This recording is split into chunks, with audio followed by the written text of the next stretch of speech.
Good morning. It's good to see you. Pardon me for not being able to get a video on these past few days. Just had things going on. I hope you're doing well, and it's good to be back with you. Come on with us to Galatians chapter 2 today. Galatians chapter 2, it is the interesting account of Paul and Peter. As Paul is speaking, of course, Galatians 2 verse 11, it says, "Now when Peter had come to Antioch, I withstood him to his face because he was to be blamed." I want you to think about that situation. And what would you have said if you were Peter? You know, if this would have happened today, I think people would have said, "Paul, that's awfully judgmental." We need to recognize why Paul withstood Peter to the face and why we need to withstand people to the face from time to time. One reason is that we love the truth. In Galatians chapter 1 and verses 6 down through verse 10, it talks about if anyone teaches a different gospel, they are to be, as it says, anathema or accursed. They are to be condemned, frankly. We love the truth. We love the truth. We love the gospel.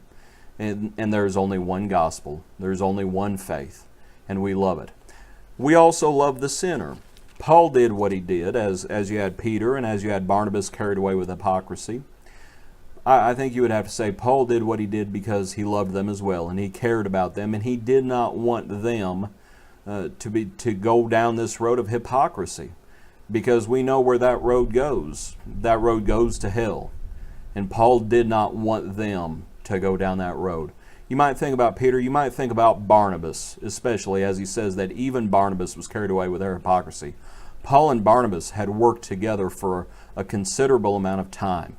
And undoubtedly, Paul cared for him very much, I think you would have to say.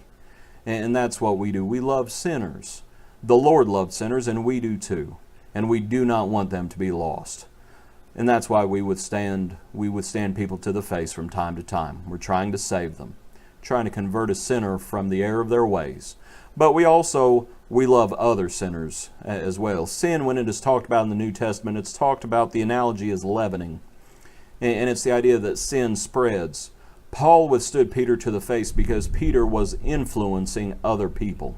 And that is what sin does in our lives. It influences others.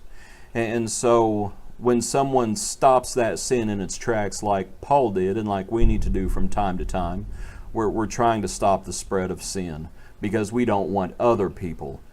We don't want other people to go down the same road as well. We ought to be glad when people withstand us to the face because, believe it or not, we have been known to be wrong before. All have sinned and come short of the glory of God, and we all need help from time to time. We shouldn't castigate them. We shouldn't be angry with them when someone is just trying to help us, because we want to be saved, because we love the truth as well. And when someone points out something that we're wrong about, then we are in the wrong. And we need to recognize it, and we need to be humble about it, because we do want to be saved. And frankly, we do not want to be a source of stumbling for someone else. If someone stops sin in our lives, we need to recognize that we are influences to all those around us. And we better not be a stumbling block to others. And that's another reason that we ought to rejoice when someone comes to us and says, "Friend, you have a problem."